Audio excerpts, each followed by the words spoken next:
नमस्कार, 22 का महासमर में आपके साथ मैं हूं आयुष सूर्यवंशी। चौथे चरण का चुनाव खत्म हो गया। 59 सीटों पर करीब 60% मतदान हुआ है। अब सबकी नजर है पांचवें चरण पर। लेकिन चौथे फेज की पूरी चुनावी पिक्चर कैसी रही, 9 जिलों की पूरी कवरेज 9 मिनट में देखिए।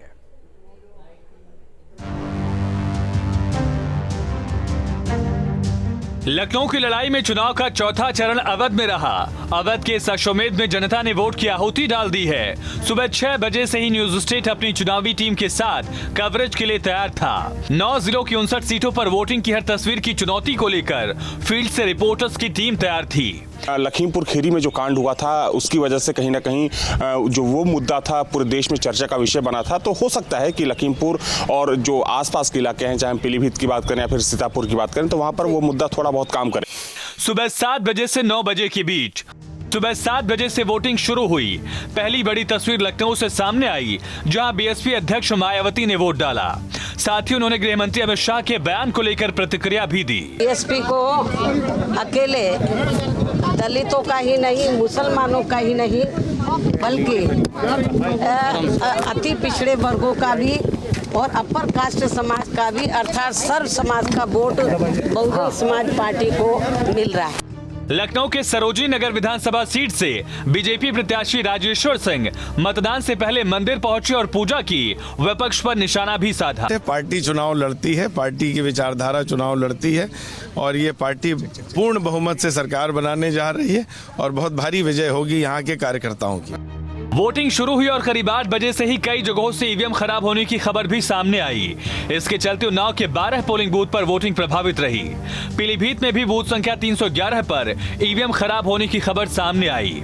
वहीं इस बीच लखनऊ में बीएसपी महासचिव सतीश चंद्र मिश्र वोट डालने पहुंचे पार्टी की जीत का दावा किया। बहुजन समाज पार्टी की एक तरफा जिस तरह से वोटिंग सब जगह पड़ रही है, पूरी उम्मीद है कि अभी भी वैसे ही पड़ेगी और हम सबसे अपील करते हैं कि अपनी खुद की सरकार बनानी है।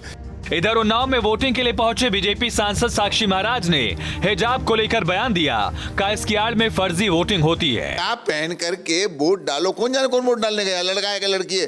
तो हिजाब अपने घर में पहनिए, हिजाब अपने मस्जिद में धार्मिक स्थान में जब हम पहनिए, लेकिन मुझे लगता है पब्लिक प्लेस पर और सार्वजनिक जगह पर हिजाब पहनने की कोई आवश्यकता नहीं है। करीब 9 बजे रायबरेली से बीजेपी कैंडिडेट अदिति सिंह ने भी वोट कास्ट किया। कांग्रेस पर निशाना भी साधा। तो ये कांग्रेस का गढ़ कहना बंद करिए। जब से प्रियंका जी आई हैं 2019 में, उन्होंने लोकसभा भी लड़ा था।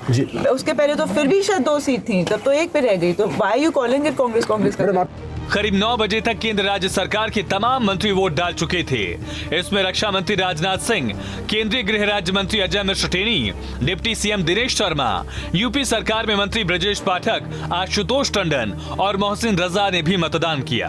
1 सीट 2 सीट आगे पीछे हो सकती है, उतनी ही सीटों पर विजय प्राप्त होगी जितनी सीटों पर 2017 के चुनाव में भारतीय जनता पार्टी को विजय प्राप्त हुई। हमारा मुद्दा हमेशा से एक ही था, है और रहेगा।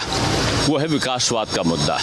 विकासवाद के आधार पर हमने चुनाव लड़ा है और अगला भी चुनाव जो हम कभी भी लड़े हैं वो विकासवाद के मुद्दे पर ही लड़े हैं। सुबह 9 बजे से 11 बजे के बीच सुबह 9 बजे तक 9 जिलों की 59 सीटों पर करीब 10% मतदान हो चुका था। राजधानी लखनऊ में 9% वोटिंग हुई। इस बीच तमाम वीवीआईपी वोट कास्ट कर चुके थे। कोविड प्रोटोकॉल का पूरा पालन हो रहा है, सैनिटाइजर्स रखे गए हैं, टेम्परेचर्स देखे जा रहे हैं और स्लिप लेकर के सीधा अंदर जा रहे हैं। ये लखनऊ का सबसे, अगर हम कहें तो बेहतरीन पोलिंग स्टेशन है। आदर्श पोलिंग सेंटर्स बनाया गया है इसको। सीतापुर समेत तमाम संवेदनशील पोलिंग बूथ पर सुरक्षा के पुख्ता इंतजाम किए गए। ड्रोन से बूथ के आसपास निगरानी की व्यवस्था भी की गई।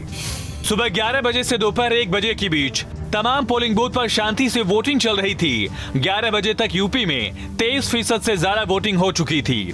फतेहपुर सदर समेत तमाम विधानसभा सीटों पर वोटर्स की कतारें लंबी हो गई थी। हमारा सबसे बड़ा मुद्दा अनएम्प्लॉयमेंट और एजुकेशन है। हमारे फतेहपुर सदर में 6 विधायक थे, 2 बार के सांसद हैं और उसके बाद हमारी जो 2 इंजन की सरकार है, फिर भी ना ही आप एक क्वालिटी कॉलेज पाएंगे यहाँ पर फतेहपुर में। लखनऊ में भी तमाम पोलिंग बूथ पर वोटर्स में उत्साह दिखा। मुस्लिम महिलाओं ने भी बढ़ चढ़कर वोटिंग में हिस्सा लिया। अपने उसके लिए करा मैंने कि मेरा वोट है, अधिकार है, राइट है, मेरा हक बनता है। सरकार आएगी वो हम लोग के साथ सब कुछ अच्छा करेगी, जिसके लिए जो अच्छा हो वो हम लोगों के पास आए। इस बीच लोक गायिका मालिनी अवस्थी भी लखनऊ में वोट डालने पहुंची। उन्होंने अपने सुरों से लोगों को वोट देने की अपील की। अरे जागो रे जागो देश के मतदाता, अरे जागो रे जागो यूपी के मतदाता। लखनऊ में एशिया सूचना नवनीत सहगल ने अपना वोट डाला। कि मतदान करना आपका जहां एक और संवैधानिक अधिकार है, वहां आपका एक सामाजिक दायित्व भी है। इस बीच लखीमपुर खीरी के खादिरपुर सानी गांव में हंगामे की खबर सामने आई।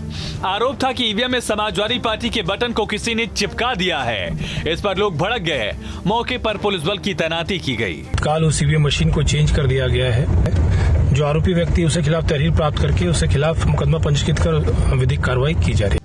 इधर राजधानी लखनऊ में एसपी के कद्दावर नेता अभिषेक मिश्रा ने सरोजनी नगर में वोटिंग की, साथ ही अपनी जीत का दावा भी किया। वोट देने से पहले उन्होंने पूजा अर्चना की। कि दिल्ली वाले ही लोग लड़ने आए हैं यहाँ। इवन भारतीय जनता पार्टी का जो लोकल कार्यकर्ता है, जो उनकी टीम है, वो भी मुझे नहीं लगता कि उनसे जुड़ करके लड़ा रही है। दोपहर 1 बजे से 3 बजे के बीच चौथे चरण की 59 सीटों पर दोपहर 1 बजे तक करीब 38% मतदान हो चुका था। लोगों में वोटिंग को लेकर उत्साह देखते ही बन रहा था और 9 में 95 साल के बुजुर्ग ने परिवार के साथ पहुंचकर मतदान किया। 3 बजे तक 59 सीटों पर करीब 50% वोटिंग हो चुकी थी। इस बीच वोट डालने पहुंचे शायर मुनव्वर राणा ने वोटिंग लिस्ट से अपना नाम काटे जाने का आरोप भी लगाया। नहीं, हमें कोई दुख नहीं है, नाम नहीं है। हमने पता करवाया तो हमारी पत्नी का पर्चा तो मिल गया, मेरा पर्चा नहीं मिला। तो जाहिर सी बात है, हम बीमार आदमी, हम कहाँ ढूंढे जाकर के कि मेरा नाम क्यों नहीं है या दोपहर 3 बजे से शाम 5 बजे के बीच चौथे चरण का चुनाव पीक से ढलान की ओर उतरने लगा था, लेकिन अब भी कई पोलिंग बूथ पर वोटर्स की लंबी लाइनें लगी हुई थी। सीतापुर में महिला वोटर्स मतदान के लिए लंबी लाइन में अपनी बारी का इंतजार कर रही थी। इस बार के मुद्दे ये हैं, विकास ठीक है, अच्छी सुरक्षा ठीक है, के खिलाफ, भ्रष्टाचार के खिलाफ और समाज के अंदर सुरक्षा हो, विकास हो और रोजगार हो। उन्नाव के कुछ पोलिंग बूथ इस बीच ऐसे भी थे जहां 7.5 घंटे बाद वोटिंग शुरू हुई।